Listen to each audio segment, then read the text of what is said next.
Hey guys, welcome to the next podcast. Yeah. We are freezing in the studio. I should have put the heaters on, shouldn't I? Yeah, I should do. As you can see, we're all wrapped up. Yeah. I mean, I got my gloves on and that. Everywhere's cold now. Yeah, it's the first cold day of winter. Yeah, snow last night as well. Yeah. So, its temperature suddenly rapidly dropped this weekend. Yeah. It did. So the show is now called Creative Talk, to fit in with the family of Collector Talk and Tech Talk, etc. And it's on iTunes, on SoundCloud, on YouTube, if you want to watch the video version of it. So it's all good. In this episode, we're going to be talking about physical and cloud storage, and then qualifications versus experience. So stick around, guys, because here we go. So we're going to kick things off with that physical storage versus cloud storage. Okay. What do you mean by keeping it on your hard drive or keeping it on? Yeah, I mean, ever using physical storage on a hard drive or using cloud services? See, I use two because it's on my hard drive and on the cloud. It's on the Creative Cloud, so because we get with them and we get with BT as well. And so it's like backed up everywhere at the moment. But I can understand people like me to do it on two different things. I have actually dropped a hard drive and lost footage of ours a long time ago, including some of the greatest little one shorts that we ever did that went in a single... Just gone in a heartbeat. They did. But being a photographer, I kind of go the other way as well, because my way of storing, I prefer not just to have the digital copy, I prefer to actually have a physical copy. I love my portfolio. I love to have a portfolio of all my images. It can be a pain in the bum, especially with this 365 thing, because at the moment it's just every day. Oh, Office 365? This 365. Ah, right. Oh, yeah. I'm literally, going to send off for prints weekly, so. Yeah. But that's the way it is. But being a photographer, I love a physical copy. The media. Big difficult, obviously, being a filmmaker like yourself. Yeah. It is. Kurt's phone's ringing. Keeps vibrating all the time. He's an amateur. You can tell. He does. He's okay. But I suppose with you it'd be keeping it on the disc. Yeah, making DVDs. I mean, I have done one recently, like a compilation of things and that. But again, it's the time issue of that. And you think you've already got the individual files on your hard drive. Do you really want them on a disc, which is taking up space? Yeah, I suppose it's a time issue as well. Copying over. I mean, it takes so long. Yeah. And then creating a menu and burning it, rendering a disc, and I mean, that's one thing I don't miss with doing discs. I mean, we used to do discs for weddings, and then we stopped. We now do USBs. It's so much time with the DVD. It takes so long. They're a pain in the butt.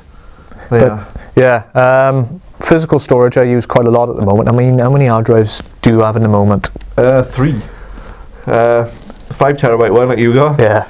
A 3 terabyte little SanDisk one, which I love, and I got a terabyte one on my computer.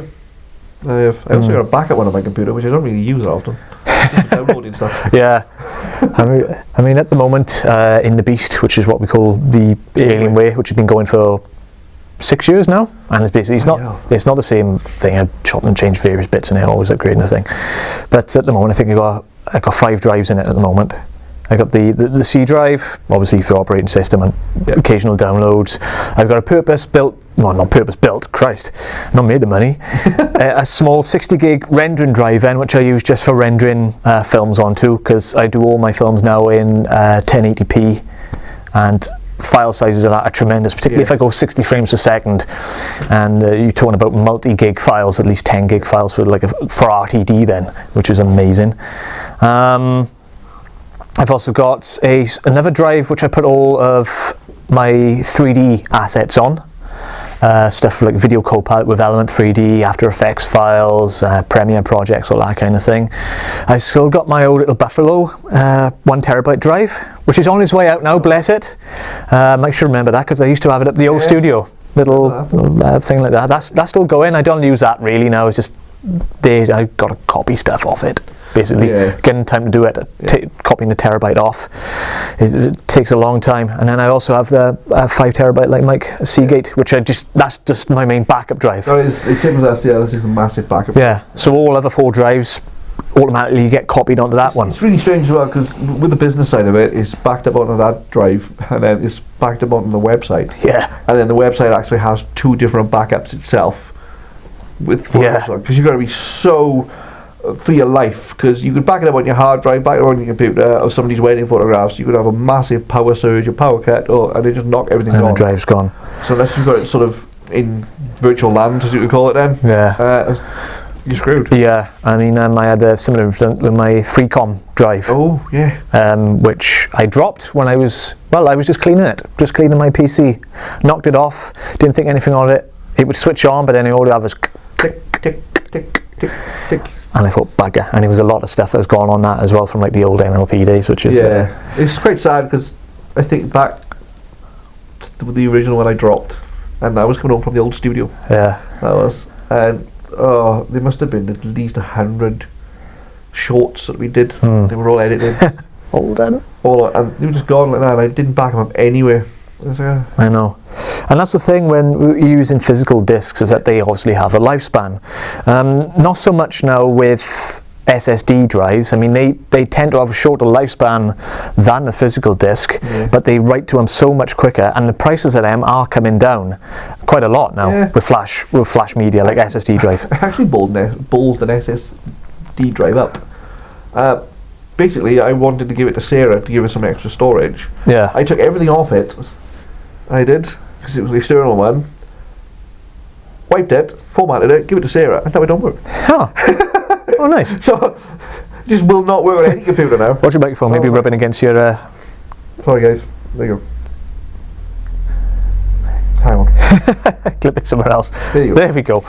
But, yeah, as I say, physical storage discs, you've got to be so much careful that the slightest knocks could lose everything. I mean, I use a Dropbox at the moment for backups, and at the moment I'm getting towards my 5 gig limit with them, which you get with a free account. And it's the price as well. Yeah, just for like a terabyte subscription for that is like 80 quid a year. And it is a lot for a small independent company like myself. Well, not a company, no. Small independent editor. Yeah. I know, it is a lot to invest, but cloud storage is a good option. Cloud storage, yeah. Because it is safe and it is backed up to the cloud, but then you've got to think, if their server goes down and you need to produce something, it needs to be out there, you're screwed if you're just relying on the cloud. You know, because if their website goes down and the server goes down and you've got to produce a project for a guy by 12 o'clock, it's all gone. There is, I mean, at the moment, if you're I'm using Lightroom and Photoshop, which I'm a member of Creative Cloud, so you get certain storage with them. And with BT, having fibre optic, you get free storage with them. So you could spread it out a bit. Yeah. Like we did. Yeah. I know, I mean, we've got duplicates everywhere. But there is a way of doing it by getting or joining something that you're going to use anyway for your internet. You can get free storage. But it fills up so quick. Yeah. You'd be surprised how quick it fills up. And it all depends on your internet connection as well, really, innit? How quick it is and how much, if you do have a download limit, that could affect it as well. But I would recommend having a mixture of both.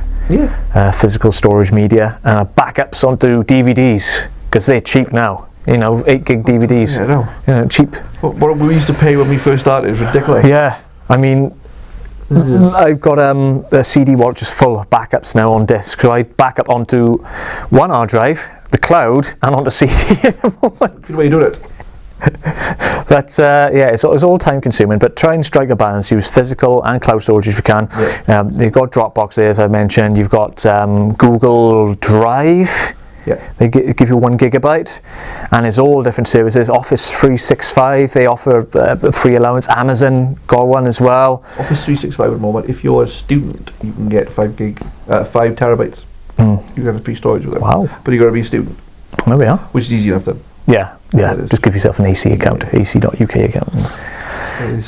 But that's a good one at the moment. Yeah, and with cloud storage, just look at the free package, what price it would be to upgrade, and just shop around. But it is worthwhile invested in form of cloud storage. I think BT's at the moment is 20 gig free. That's with fibre optic. That's the one we got, is the fibre optic. So that is 20 gig free, I think. Wow, that's good. That's really good. Yeah. But it feels like being a photographer or filmmaker, they fill up so quick. They do. Because I started backing up my raw images to Dropbox. Raw files are huge. And then all of a sudden I just see me a limit going like that. Oh dear. Raw files are massive. Yeah. And especially, it all depends what camera you go, but even down to your bog standard beginner camera, which is, I think it's 12 megapixels, something like that, right up to like the D4S and the D5 coming out now. They're at 40 megapixels. massive files. They are. Being raw, which is what everybody shoots in, even though Reuters are having a tiff about it at the moment. And so I'll get into that after a few. It is. So yeah, that's the end of the first topic. We're going to the second one now, which is qualifications versus experience. That's good. Yeah, there's. It's a thing. Yeah, it's trying to find that balance. I mean, how you find it, basically, because you've got a degree in the field that you're doing it. I've got a degree now in photography, to being a photographer, and we still come across the old school, that's doing it. The biggest thing I would say is, doing the degree, you are now playing with the newest equipment when you're in university. I still know photographers, especially one that shoots in Abergavenny, that still to this day uses film. And I'm sorry, I wouldn't shoot a wedding in film, knowing that you don't know what your results are until you get the processing. And it's insane. It's absolutely insane. But as the balance goes, there are photographers out there that really started doing this in the 80s and never went to university. It was just basically what they learnt. The only thing with it, unless you're sort of reading magazines constantly about new techniques, you're not learning a lot, especially when it comes to studio stuff. Find me the wedding photographer where you're doing wedding week after week after week. You're gaining the respect, then you're gaining skills as you're doing them. It's a different ball game from a wedding, stepping in a studio and setting up lights that we've got across there, knowing your f-stops, knowing your ISOs. It's no thinking, well, I shoot 500 ISO outside with a flash. You do that inside, you're just going to get a nuclear bomb go off and just have white everything. So there is sort of balance that's got to be met. It is. Personally, myself, I will go down the line of getting the education. Yeah. I would. Best thing I ever did. Because to this day now I still learn stuff on my cameras. I never bloody did. And but I've been in situations where I've been in shoots in here. I've been at weddings, and we've had cloud cover come over. And you've like think, and then something will pop in your head from year one of university that you did with our tutor Pete. I was like, well, that'll work.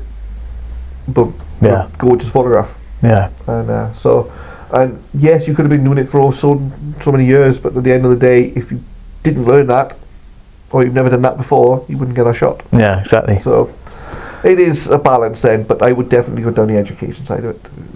It is. Best thing I ever did. It is wonderful. Just to get that degree, really. And it's nice to be able to say, well, yes, you've been shooting weddings for 25 years. No, but I've got the letters after my name that I've just did. The degree and put the work in, and so that's my biggest thing, I think. And it's the fact that you put the work in, you got the degree. It's not easy getting a degree. It's bloody hard work. It is more hard work than I thought it was. Especially when they want you to write what is not an essay but is a lit review.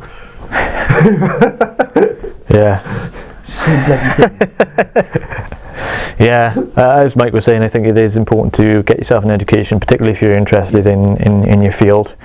I mean, I would love to do something with film, but it would mean probably going to London or doing the Film Academy or whatever it's called. That's my biggest argument with it, is the fact that before I became a photographer, I wanted to do film, and I never said do university in film. I just grabbed a camera. I can learn this from YouTube videos.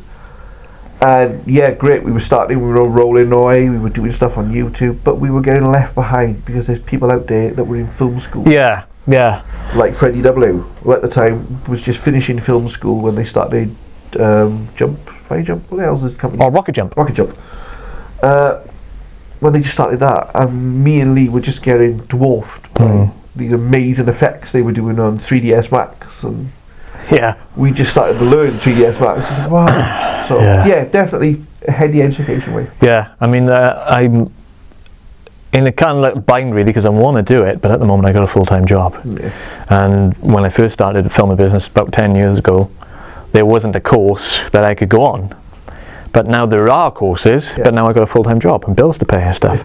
So I've tried going the online route as well, like lynda.com. But again, that's expensive. If you want to do a year's thing with Lynda, download all the files, etc., it costs a bomb. And then the only other option, which I get emails or you see on websites, is Full Sail University, which is great, but it's in America. Come on, UK.